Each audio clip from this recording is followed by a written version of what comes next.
नमस्कार friend, railway academy YouTube channel में आप लोग का स्वागत है। आज हम बात करने वाले friend best test for RRB group D online test. दोनों के लिए बेस्ट ऑनलाइन टेस्ट प्लेटफॉर्म कौन सा हो सकता है, और इसमें हम दो टेस्टों को शामिल किए हैं मुख्य रूप से। पहला तो है ग्रेडअप और दूसरा है टेस्ट बुक। दोनों का मार्केट में बहुत ही पॉपुलैरिटी है और यह मुख्य दो ही टेस्ट हैं जो मुख्य रूप से मार्केट पे कब्जा किए हुए हैं। और बहुत से लोगों के मन में कन्फ्यूजन रहता है, छात्र कन्फ्यूज रहते हैं कि आखिर हम किस टेस्ट के साथ जाएं, क्या हमें ग्रेडअप ले लेना चाहिए, क्योंकि ग्रेडअप का टेस्ट थोड़ा महंगा होता है, टेस्ट बुक का टेस्ट थोड़ा सस्ता होता है और ज़्यादा भी होता है। तो बहुत सा कन्फ्यूजन लगे हुए रहता है कि क्वालिटी दोनों में किसका अच्छा रहेगा, किस में क्या फ़ायदा होगा। तो मैं अपने बारे में बताऊँ फ्रेंड, तो मैं बहुत दिनों से इन ऑनलाइन टेस्ट प्लेटफॉर्म से जुड़ा हुआ हूँ। ग्रेडअप के साथ मैं करीब आज से 3-4 सालों से जुड़ा हुआ हूँ। मैं 3 साल में मिनिमम हो गया है। टेस्ट बुक के साथ भी मेरा मतलब 2.5-3 साल का ही सफ़र रहा होगा। तो इन दोनों टेस्टों के साथ मेरा बहुत अच्छा अनुभव है और मैं इन्हीं अनुभव के आधार पे आप लोगों से बात करने वाला हूँ फ्रेंड। तो जो भी बातें होगी फैक्ट के साथ होगी, कोई भी आपके साथ चीज़ें ऐसी शेयर नहीं की जाएगी और ना ही ये कोई प्रमोशनल वीडियो है। तो आप मेरे बातों पे ट्रस्ट कर सकते हैं। तो सबसे पहले हम दोनों के बारे में बात कर लेते हैं फ्रेंड कि आखिर क्या आपको ग्रेडअप देती है और क्या आपको टेस्ट बुक देती है। तो ग्रेडअप के बारे में बात करें फ्रेंड, तो ग्रेडअप में टेस्ट थोड़े कम रहते हैं। अगर बात करें तो आपको 7 फुल लेंथ टेस्ट मिलेंगे बिल्कुल लेटेस्ट पैटर्न पे, जो अभी हाल फिलहाल में आपको लॉन्च किया गया है। और 15 आपको रिवीजन टेस्ट मिलेंगे, यह भी फुल लेंथ टेस्ट हो जाते हैं। उसके सिवाय आपको 20 फुल लेंथ टेस्ट मिलेंगे, लेकिन यह जो टेस्ट है फ्रेंड यह पुराने हैं। यानी कि आपको लेटेस्ट पैटर्न पर ग्रेडअप में 22 टेस्ट मिल जाएंगे ग्रुप डी के लिए, और 20 ऐसे टेस्ट मिलेंगे जो लेटेस्ट पैटर्न पे नहीं है, फिर भी उसमें आपको लगभग वही ट्रेंड देखने को मिलेगा, क्योंकि एग्ज़ाम पैटर्न में कोई खास बदलाव नहीं किया गया है। तो ये टेस्टें हैं वो आपको ग्रेडअप में मिल जाएगी। कुल मिलाकर आपको 42 फुल लेंथ टेस्ट मिलेंगे। इसके साथ ही आपको 10 प्रीवियस ईयर टेस्ट मिलेंगे और जीके का आपको सेक्शनल टेस्ट मिल जाएगा। जैसे आप अगर जीके पढ़ रहे हैं तो जीके में आपको मुगल साम्राज्य के लिए अलग टेस्ट मिल जाएगा, हड़प्पा के लिए अलग मिल जाएगा, बौद्ध के लिए अलग मिल जाएगा, जैन धर्म के लिए अलग मिल जाएगा, यानी कि अलग अलग बांटा हुआ टेस्ट आपको मिल जाएगा। तो अगर आपको किसी टॉपिक के लिए अलग टेस्ट देना है तो वह भी आप यहाँ से दे सकते हैं। मैथ के लिए भी आपको टेस्ट मिल जाएंगे, रीजनिंग का यहाँ पे कोई ग्रुप डी के लिए टेस्ट नहीं है। तो कुल मिलाकर हम अगर देखें फ्रेंड ग्रेडअप के बारे में, तो आपको 42 टेस्ट मिल जा रहे हैं और 10 आपको प्रीवियस ईयर मिल जा रहा है। यानी कि कुल मिलाकर आपको अगर बात करें तो लगभग 40-50 आपको टेस्ट मिल जाएंगे फुल लेंथ। लेकिन ग्रेडअप के साथ यह समस्या है फ्रेंड कि इसमें जो टेस्ट होते हैं वह बहुत ही कम होते हैं और बहुत ही कम ये टेस्ट मतलब अपडेट करता है। अगर आप एक बार पास ले लेते हैं तो बहुत कम संभावना है कि यह 42 से टेस्ट को 80 करेगा। हो सकता है 40 अभी है तो 55-60 यह टेस्ट कर दे। यानी कि कुल मिलाकर इसमें टेस्टों की संख्या कम होती है। उसके विपरीत अगर हम देखें टेस्ट बुक में, तो आपको फुल लेंथ टेस्ट मिलेगा बिल्कुल नए पैटर्न पे। अभी जो NSCIT वाली पैटर्न आई है उस पर आपको यहाँ पे आपको टेस्ट में देखने को मिल जाएंगे। उसके सिवाय 42 आपको फुल लेंथ टेस्ट देखने को मिलेंगे।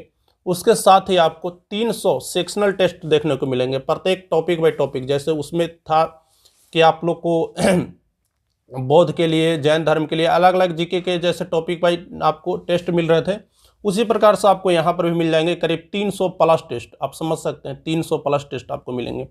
उसके बाद है इसमें 2019 के पैटर्न पे, यानी थोड़ा ओल्ड पैटर्न पे अगर आप जाइएगा TCS वाला पैटर्न पे, तो उसमें आपको 41 फुल लेंथ टेस्ट मिल जाएंगे। उसके साथ आपको 35 फुल लेंथ टेस्ट और अदर सेक्शनल टेस्ट मिल जाएंगे। यानी कि कुल मिलाकर अगर बात करें फ्रेंड, तो टेस्ट बुक में आपको 100 फुल लेंथ टेस्ट मिलेंगे। उसके साथ अनगिनत आपको सेक्शनल टेस्ट भी मिल जाएंगे। यानी कि टेस्ट की संख्या को लेकर के आपको टेस्ट बुक से कभी भी शिकायत नहीं हो सकती है। अगर आप दिन में एक भी टेस्ट अगर आप अभी से रेगुलर दीजिएगा तो निश्चित तौर पर ये आपके एक पास में, अगर आप सिर्फ एक पास अगर आप टेस्ट बुक का बाई करते हैं तो ये आपके एग्ज़ाम तक के काम आ जाएगा। जितने दिन का अगर आप बाई कर लेंगे, 6 महीना का बाई कर लेंगे, तो निश्चित तौर पर आप थोड़ा गैप अगर देकर टेस्ट दीजिएगा तो आपका एक ही पास में आपका पूरा टेस्ट हो जाएगा। तो कुल मिलाकर ग्रेडअप में और टेस्ट बुक में मुख्य अंतर यह है फ्रेंड कि ग्रेडअप में टेस्टों की संख्या बहुत कम है और टेस्ट बुक में टेस्टों की संख्या बहुत अधिक होती है और ये नए टेस्ट हमेशा ऐड करते रहते हैं। यानी कि एक बार अगर आप पास बाई कर लिए तो आपको टेस्ट की संख्या को लेकर के कोई शिकायत नहीं होगी। उसके बाद अगर क्वालिटी की बात करें फ्रेंड, तो टेस्ट बुक में जो आपके पैटर्न के जो टेक्स्ट बुक में जो आपको क्वेश्चन आते हैं वो बहुत टफ नहीं होते हैं, बहुत मतलब टफ नहीं होते हैं, बहुत इजी नहीं होते हैं। इसका लेवल मेरे अनुसार से उतना ही रहता है जितना आपके एग्ज़ाम में रहता है, यानी कि प्रश्न बहुत अधिक कठिन नहीं होते हैं और आप इसमें अगर टेस्ट देंगे तो आपको ठीक ठाक नंबर आएगा। उसके विपरीत आप अगर ग्रेड अप का टेस्ट देंगे तो यहाँ पे टेस्ट का जो लेवल होता है वह थोड़ा स्टैंडर्ड हो जाता है। आपको टेक्स्ट बुक से 5-6 नंबर आपको यहाँ पे कम देखने को मिलेंगे। अगर आपने टेक्स्ट बुक में 70 स्कोर किया है तो हो सकता है आप यहाँ पे 60 स्कोर करें, 62 स्कोर करें या 58 स्कोर करें, इस प्रकार का आपको यहाँ पर स्कोर देखने को मिलेगा। तो यानी कि टेस्ट के मामले में, आपके स्टैंडर्ड के मामले में ग्रेड अप का टेस्ट थोड़ा बेहतर है। और ये किन के लिए बेहतर है, मैं कहूँगा कि इनका जो ग्रेड अप का जो टेस्ट रहता है वह एग्ज़ाम लेवल से आपको हाई देखने को मिलेगा। ऐसा नहीं कि इससे इतना लेवल का आपको एग्ज़ाम में प्रश्न पूछा जाता है, एग्ज़ाम में इससे प्रश्नों का लेवल थोड़ा कम रहता है। अगर आप ग्रेड अप में कम भी स्कोर कर रहे हैं तो निश्चित तौर पर आप एग्ज़ाम में अच्छा स्कोर करिएगा। और टेक्स्ट बुक का एक ऐसा टेस्ट है जिसमें आप जितना स्कोर कर रहे हैं लगभग आपका एग्ज़ाम में भी वही स्कोर रहने वाला है, क्योंकि इसका क्वेश्चन का जो मुझे लगता है हार्डनेस है वह एग्ज़ाम के लगभग इक्विवेलेंट है। तो वैसे छात्र जो अभी शुरुआती चरण में तैयारी कर रहे हैं उनको ग्रेड अप के साथ नहीं जाना चाहिए। नहीं इसलिए जाना चाहिए फ्रेंड कि अगर आपका नंबर थोड़ा कम आएगा तो आप फ्रस्ट्रेट हो जाएंगे और आपको लगेगा कि मेरा प्रिपरेशन नहीं है, जबकि ऐसा नहीं है। आपका प्रिपरेशन था लेकिन टेस्ट कठिन होने के कारण आप अच्छा स्कोर नहीं कर पाए। तो शुरुआती दौर में अगर आप अभी तैयारी कर रहे हैं, अभी आपका बहुत अच्छा नंबर नहीं आता है, तो ग्रेड अप को आप मत बाई कीजिए, मेरा ये पर्सनल ओपिनियन है। आप टेक्स्ट बुक के साथ चले जाइए। जब आपका तैयारी ठीक हो जाएगा, जब आपको लगे कि हाँ मैं अब इतना सक्षम हूँ कि मैं एक अच्छा स्कोर कर सकता हूँ और मुझे थोड़े कठिन प्रश्न सोल्व करने हैं, तो आप ग्रेड अप के साथ जाइए। ग्रेड अप में ऐसे भी टेस्ट कम रहता है, तो अगर आप अभी से इसका टेस्ट बाई कर लेंगे तो हो सकता है अभी एग्ज़ाम में बहुत, मुझे लगता है अभी टाइम है। पहले CBT 2 होगा, उसके बाद ग्रुप डी का टेस्ट होगा, पेपर होगा, तो अभी टाइम है। आपके ग्रेड अप में टेस्ट भी खत्म हो जाएंगे, कम टेस्ट भी रहता है। तो आप अभी यह कर सकते हैं फ्रेंड कि इसका ग्रेड अप को आप स्किप भी कर सकते हैं और टेक्स्ट बुक को आप बाई कर सकते हैं। जब आपका एग्ज़ाम आएगा तो आप ग्रेड अप को बाई कर लीजिएगा, बेहतर रहेगा। थोड़ा आपका लेवल का भी तैयारी हो जाएगा, थोड़ा स्टैंडर्ड लेवल का भी आपका तैयारी हो जाएगा। तो चलिए अब हम बात कर लेते हैं।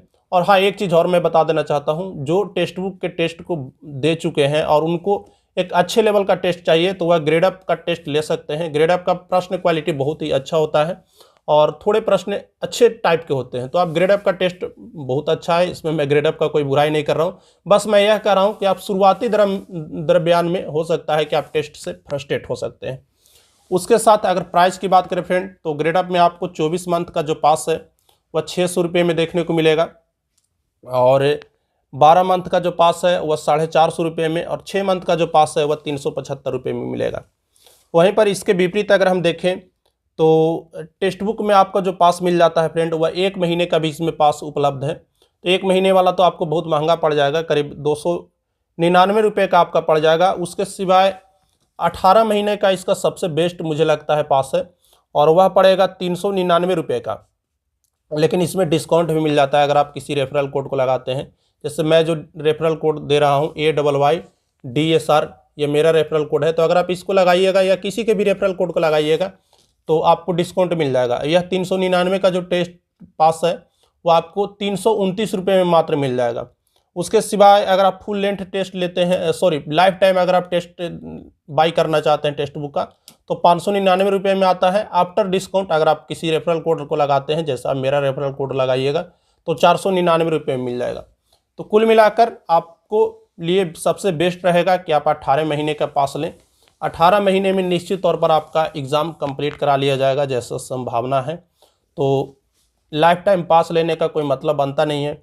और एक चीज़ मैं और आप लोग को बता देना चाहता हूँ फ्रेंड, अगर आप ग्रेड अप का टेस्ट बाई करेंगे तो आप सारे एग्ज़ाम का दे पाएंगे, NTPC भी दे लेंगे, CBT 2 भी दे लेंगे। उसी प्रकार से अगर आप टेक्स्ट बुक का बाई करते हैं तो टेक्स्ट बुक में भी आप सारे एग्ज़ामों का टेस्ट दे सकते हैं। तो क्वालिटी के मामले में दोनों टेस्ट बहुत बेहतर हैं। अगर आप शुरुआती दौर में हैं, मेरा ओपिनियन खास करके है, अगर आप शुरुआती दौर में हैं तो आप टेक्स्ट बुक का पास बाई कर लीजिए, बहुत अच्छा टेस्ट है। टेस्ट देते रहिए, आपका प्रैक्टिस भी होगा, रेगुलर आपको टेस्ट देने के लिए भी मिल जाएंगे। ग्रेड अप के साथ यह समस्या है फ्रेंड कि आपको टेस्ट कम मिलेंगे, तो आपको हो सकता है कि आप 6 महीना का पास बाई किए और आपका टेस्ट है वह 1 महीने में ही समाप्त हो जाए, बाकी आपके 5 महीने ऐसे ही रखे हुए रह जाएंगे, क्योंकि उसमें टेस्ट ही देने के लिए टेस्ट ही नहीं होगा। तो ये समस्या आपको आ सकती है। तो लास्ट चरण में आप ग्रेडअप का बाई कर लीजिए, और अभी आप अगर बाई करना चाहते हैं तो टेक्स्ट बुक का बाई कर सकते हैं। लिंक मैं दोनों का डिस्क्रिप्शन में दे दूंगा। और किसी छात्र को अगर बहुत ज़्यादा पैसे की दिक्कत होती है तो वह मुझसे इंस्टाग्राम पे कांटेक्ट कर सकते हैं। मैं कोशिश करूंगा कि उनका कुछ आर्थिक मदद कर सकूं, लेकिन मेरे पास भी बहुत कम सोर्स है फ्रेंड, बहुत कम इनकम का सोर्स है। तो थोड़ा रेफरल कोड अगर आप लोग यूज़ कर लीजिएगा, अगर आपको खरीदना ही है तो मेरा ही रेफरल कोड यूज़ कर लीजिएगा फ्रेंड, ताकि मैं उन लोगों का मदद कर सकूं जिनको पैसा नहीं है। तो जितना आप रेफरल कोड यूज कीजिएगा, मैं सारा पैसा कोशिश करूंगा कि लोगों के साथ शेयर कर दूं। तो बस आज के लिए बस इतना ही, मिलते हैं किसी और वीडियो में। टेक केयर, धन्यवाद, बाय बाय।